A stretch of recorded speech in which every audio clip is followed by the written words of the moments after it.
I'm back. End of week 2. Let's go.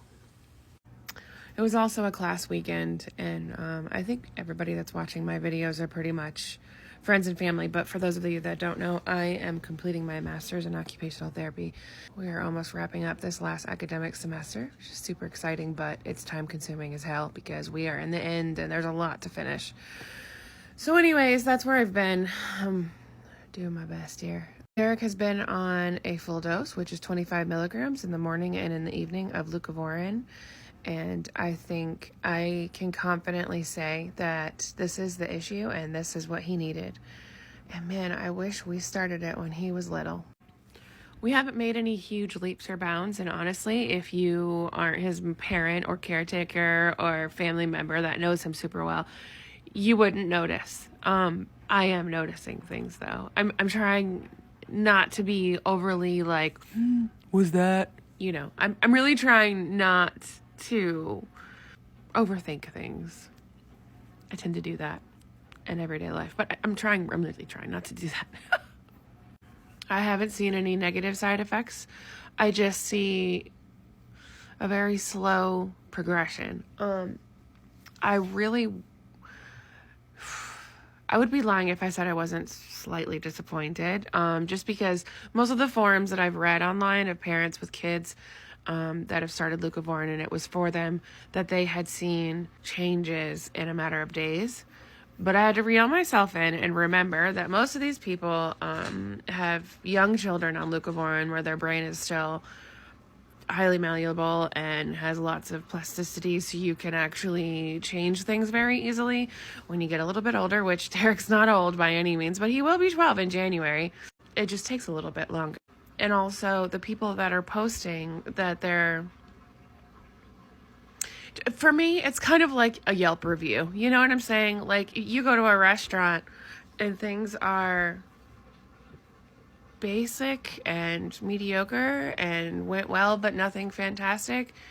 Are you going to go on Yelp and post about that? Probably not. You're probably going to post if there was, if it was terrible or if it was phenomenal. That middle line where most people are at, they're probably not going to post.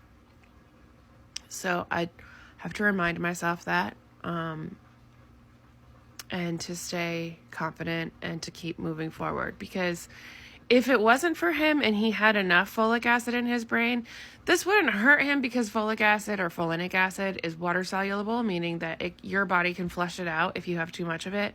This is a huge high dose of folic acid, so it would take a little bit longer to flush it out. It might circulate a little too much. So if you have too much folic or folinic acid in your body, you can experience skin rashes and hair loss and mood changes and things like that, and we haven't seen any of that. He doesn't really have any new language, but he is stringing more words along that he already knows. As an occupational therapist, we don't learn a ton about speech, just a little bit about where it comes from in the brain and what can be affected if you have a stroke.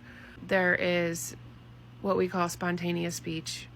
Derek does not have a lot of that. Very, very little, as a matter of fact.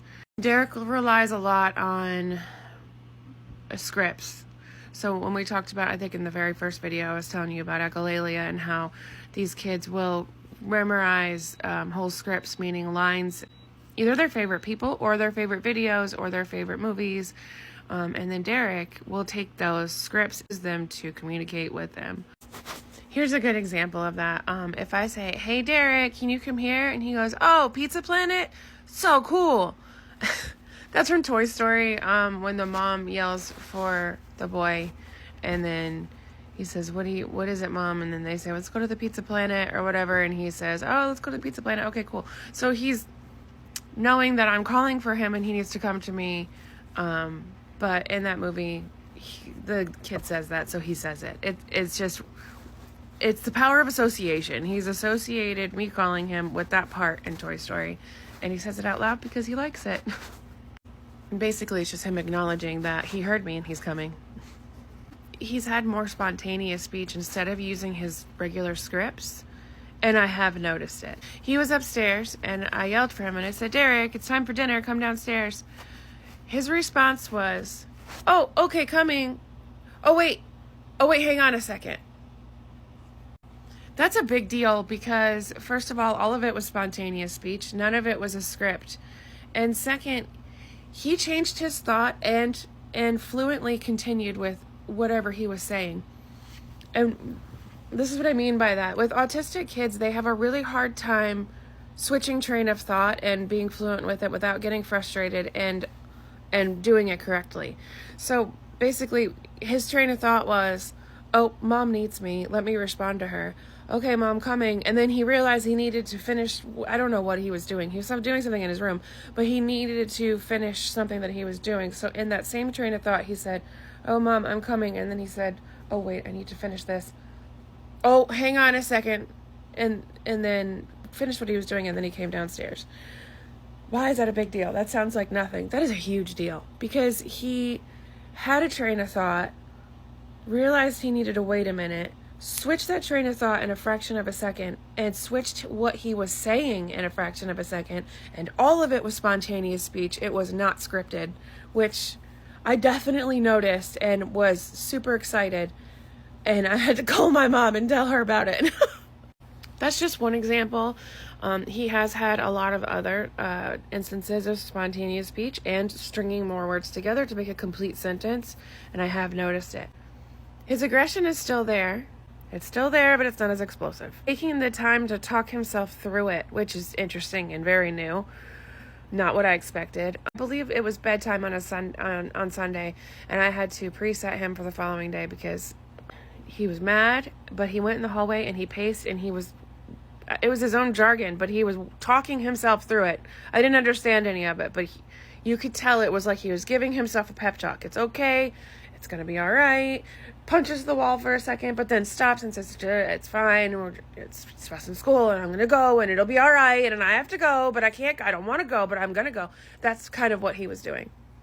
So he talked himself through it. He punched the wall a few times. He went in his room. He threw some things, and he did get mad.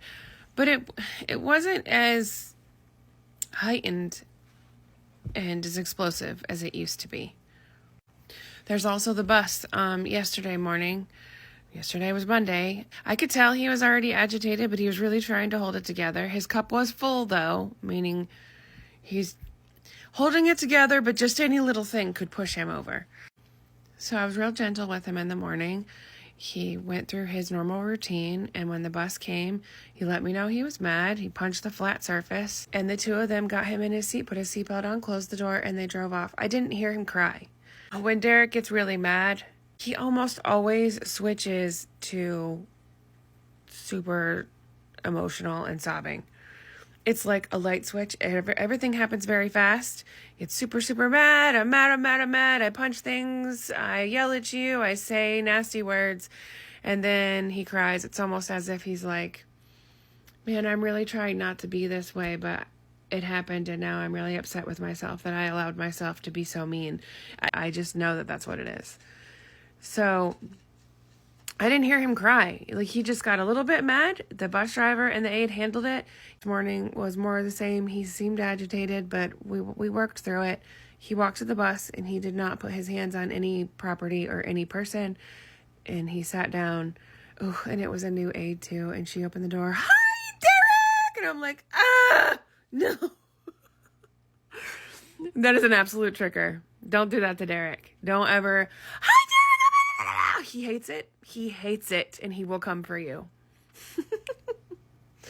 So anyways, that's where we're at. Stay tuned for more. I'm not going to be able to post every single day like I thought in the beginning, but we're going to work through this, and I'm excited because I really do think that this is what he needed. And I just, if nothing else in this world, if he can just feel a little bit better and be a little bit less aggressive and have just a teeny bit more communication, I think that would be everything for Derek.